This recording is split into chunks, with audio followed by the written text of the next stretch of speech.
नमस्कार दोस्तों, मैं हूं आपका दोस्त Pawan Pratap YouTube channel total power solution पे। दोस्तों, आज की जो वीडियो है बहुत ही महत्वपूर्ण वीडियो है। कोशिश करें कि वीडियो को पूरा देखें। मेरे पास एक ये पीसीबी है, बर्न्ड कंडीशन में, यानी कि जली हुई पीसीबी है। ये इसका बॉटम साइड है। ये अगर आप ध्यान से देखेंगे तो रिले का जो सेक्शन है उसके पास से 2 से 3 इंच जो पीसीबी है ये पूरी यहाँ पे बर्न्ट हो चुकी है, खत्म हो चुकी है। ये इसका टॉप व्यू है। ये रिले पूरे तरीके से यहाँ पे जल चुकी है और ये सेक्शन यहाँ पे आप ध्यान से देखेंगे तो ये पूरा सेक्शन यहाँ पे खत्म है। अब मेरे मन में सवाल आता है कि इस पीसीबी के अंदर डीसी फ्यूज भी होते हैं जो कि बैटरी पे कनेक्टेड होते हैं, बैटरी के नेगेटिव पे। यानी कि अगर बैटरी से ज्यादा करंट ड्रॉ करे तो ये डीसी फ्यूज यहाँ पे उड़ने चाहिए, बस्ट होने चाहिए। ये डीसी फ्यूज है। और साथ में इन्वर्टर के इनपुट पे भी ग्लास फ्यूज लगा होता है 6 से 8 एम्पेयर या 10 एम्पेयर का। वो इनपुट एसी पे काम करता है। ये पूरी पीसीबी यहाँ पे जल चुकी है, लेकिन ना तो डीसी फ्यूज उड़े और ना ही इसके एसी फ्यूज उड़े, यानी कि कोई भी फ्यूज जो है इसका ब्लोन आउट नहीं हुआ है। इसी वजह से ये पूरी पीसीबी जली है। क्योंकि अगर फ्यूज इसके उड़ जाते तो पीसीबी का कुछ सेक्शन या कुछ कंपोनेंट ही खराब होकर रह जाते, पूरी पीसीबी ये जलती नहीं। लेकिन ये पूरी पीसीबी यहाँ पे जल चुकी है, लेकिन फ्यूज आपका कोई भी ब्लोन आउट यानी कि जला नहीं है, ओपन नहीं हुआ। इसका क्या रीजन है, किस वजह से इसका कोई भी फ्यूज जो है ओपन नहीं हुआ और ये पीसीबी पूरी जल चुकी है? इसको समझने के लिए मेरे पास एक इन्वर्टर आया है। उस पर हम एक एक्सपेरिमेंट करते हैं कि वो इन्वर्टर की पीसीबी जलती कैसे है, और जो जलती है तो वो इनपुट से कितना करंट लेती है और बैटरी से कितना करंट लेती है। ये मेरे पास एक इन्वर्टर है जिसके अंदर कस्टमर की कंप्लेंट ये है कि जी हमने इसको कहीं रिपेयर करवाया, लेकिन 3 से 4 दिन में ये फिर से खराब हो गया। अब ऐसा क्यों हुआ उसको यहाँ पे समझने की कोशिश करते हैं।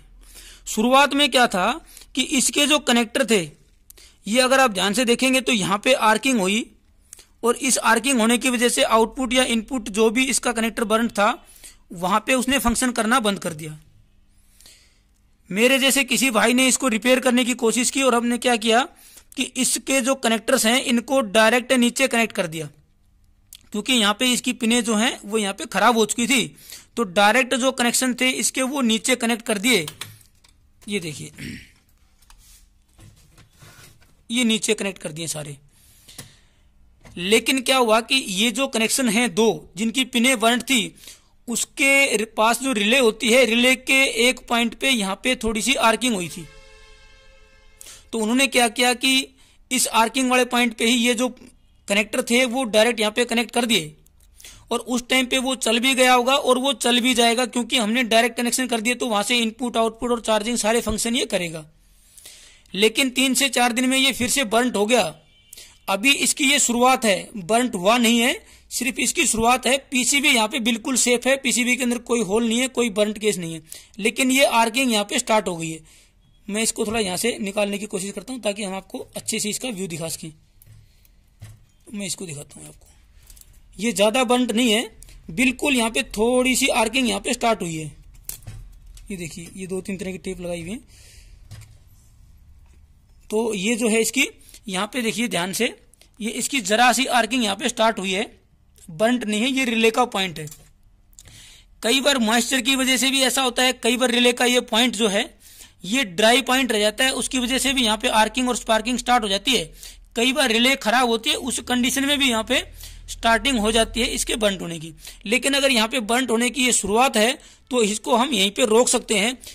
अब अगर इस कंडीशन में हम इसको ऑफर करेंगे, यूज करेंगे, तो ये पूरी पीसीबी यहाँ पे जलना तय है। ये देखिए यहाँ पे इसमें नमी भी है, ये देखेंगे आप ध्यान से। तो अब इसको मैं यहाँ पे प्रैक्टिकल करके दिखाते हूँ कि ये बर्न्ट होती कैसे है। सिंगल बैटरी का ये इन्वर्टर है, मैं इसको यहाँ पे बैटरी से कर देता हूँ कनेक्ट। ये मैंने इसका कनेक्ट कर दिया है पॉजिटिव। आप यहाँ पे देखिए, यहाँ पे आर्किंग और स्पार्किंग आप लोगों को दिखाई देगी। होता क्या है उसको समझने की कोशिश करते हैं। ये इनपुट में कनेक्ट कर देता हूँ। अभी स्विच को ऑन नहीं करूंगा, सिंपली मैं इसको यहाँ पे कनेक्शन इसके सारे कर देता हूं।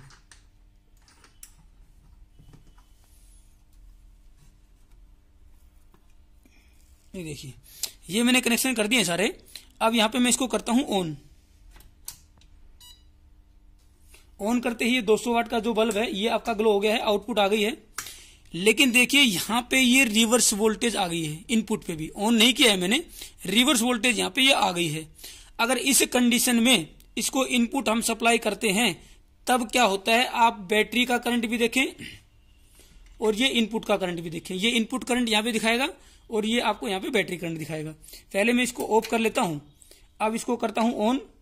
अब ये आपका बाईपास हो गया है, लेकिन अब मैं इसके इन्वर्टर को यहाँ से ऑन करने की कोशिश करता हूं ताकि हम जो है आसानी से इसको समझ सकें, देख सकें। मैं इसको नजदीक करता हूं ताकि आप ये तीनों चीज देख सकें। ये बैटरी करंट है, ये इनपुट करंट है और ये आपका यहाँ पे स्पार्किंग आपको नजर आएगी।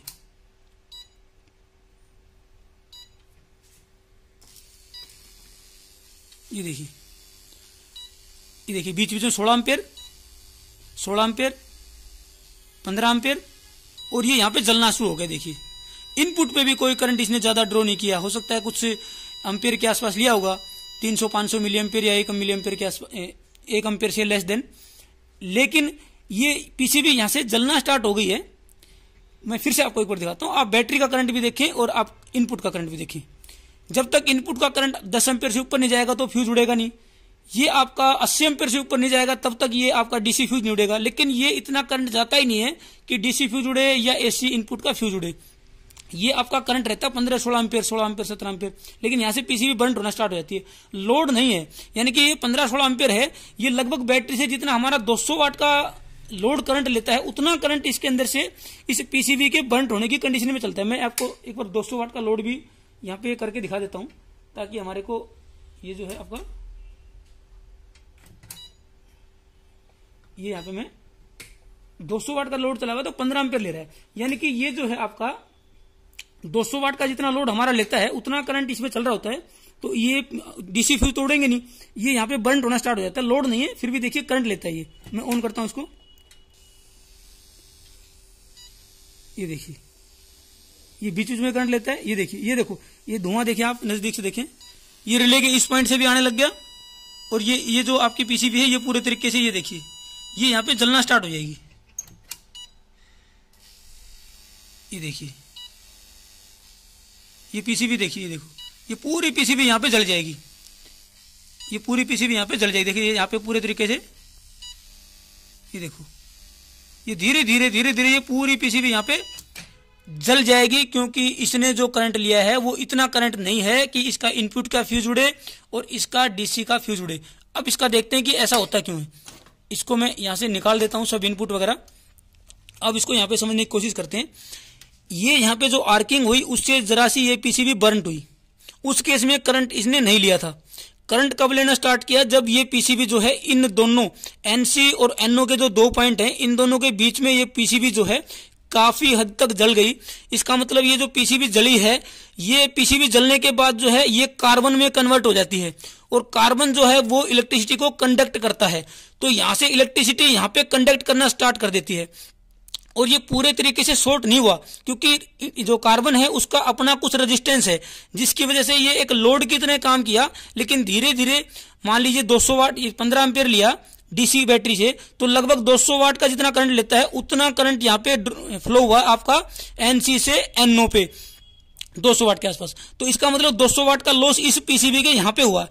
तो 200 वाट का पीसीबी के अंदर यहाँ पे लॉस हुआ, तो इसका मतलब 200 वाट की हीट भी यहाँ पे जनरेट हुई। तो इतनी हीट यहाँ पे जनरेट होगी तो ये पीसीबी यहाँ से जलना तय है। अब इसका रेजिस्टेंस देखते हैं कि कितना है।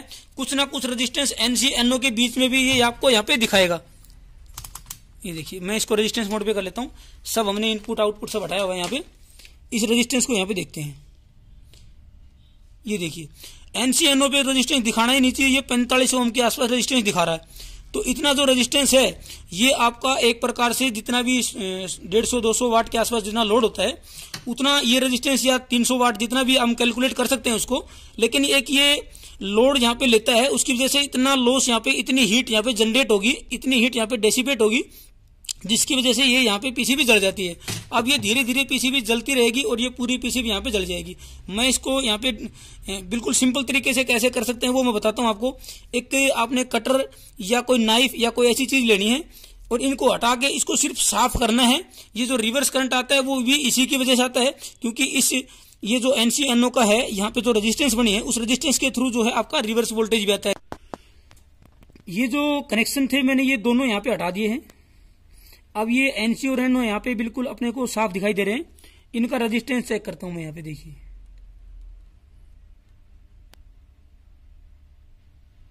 ये देखिए अभी 53 के आसपास ये रेजिस्टेंस यहाँ पे शो कर रहा है, 52 के आसपास। तो इसका मतलब इन दोनों के बीच में ये रेजिस्टेंस यहाँ पे क्रिएट हो गई है। अब मैं क्या करूंगा कि एक ट्वीजर, कटर या नाइफ, कोई भी चीज लेके हम इसको यहाँ पे साफ करने की कोशिश करते हैं। इसकी रिले निकाल के हम दूसरी साइड से भी देखेंगे कि उधर से भी ये जो है आपकी पीसीबी जड़ी होगी, उधर से भी इसको साफ करेंगे। एक बार इधर से चेक कर लेते हैं, फिर इस रिले को निकाल के और उधर से भी देखेंगे पीसीबी उस तरफ से भी आपकी जो है, अभी तो कुछ ज्यादा ही कम दिखा रहा है। इसको रिले को निकालते हैं और फिर इसको समझने की कोशिश करते हैं कि शायद उस तरफ से पीसीबी करंट होगी। दोस्तों इधर से मैंने साफ करने की कोशिश की थी, फिर भी ये थोड़ा सा यहाँ पे रह गया था, इसको भी साफ करेंगे। अब मैंने रिले निकाली है तो देखिए रिले के दूसरी तरफ बुरा हाल हो गया रिले का भी। हालांकि रिले अभी भी ये हो सकता है कि सेफ हो, लेकिन आप चेंज कर सकते हैं। ये देखिए मैंने कहा था कि दूसरी तरफ भी 100% है, आपको ये आर्किंग मिलेगी, जिसकी वजह से ये रेजिस्टेंस कम दिखा रही है। ये देखो, तो इसको भी हम यहाँ पे अच्छे तरीके से साफ कर सकते हैं। मैं सिर्फ आपको यहाँ पे डेमोन्स्ट्रेशन यानी कि एक प्रकार से डेमो दे रहा हूँ। इसको बाद में हम इसको कट भी कर सकते हैं इस एरिया को। तो दोस्तों इस रिले की जगह मैंने दूसरी रिले यहाँ पे लगा दी है।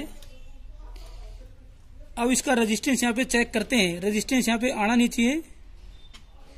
ये देखिए OL दिखा रहा है यहाँ पे। अगर इवन K में भी रेजिस्टेंस दिखाता है तो वो पीसीबी भी धीरे धीरे यहाँ पे बर्नट हो जाएगी, जल जाएगी। अब ये रेजिस्टेंस यहाँ पे नहीं दिखा रहा है। अब हम क्या करेंगे, इसके कर देते हैं यहाँ पे कनेक्शन जो हमने यहाँ से रिमूव किए थे, और उसके बाद जो है आपका ये हम इसको कनेक्ट करके चेक करते हैं।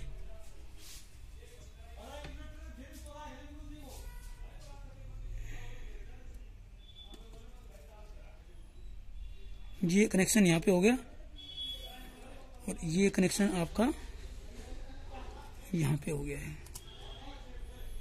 अब इसको करते हैं चेक। ये नेगेटिव कनेक्ट हुआ, ये 100 वाट का बल्ब, कोई रिवर्स वोल्टेज नहीं है। इनपुट को ऑन करता हूं, अभी इनपुट आ गया है। 10 से 15 सेकंड में इसकी चार्जिंग भी आ जाएगी। तो ये हमने यहाँ पे ठीक कर लिया है। अब ये बर्नट किस लिए होता है ये हमने यहाँ पे आज अच्छे तरीके से समझ लिया है। अगर आपके पास बर्नट कंडीशन में या फिर इनिशियल कंडीशन में भी वो बर्नट उसका स्टार्ट हो, ये देखिए यहाँ पे चार्जिंग आ गई है।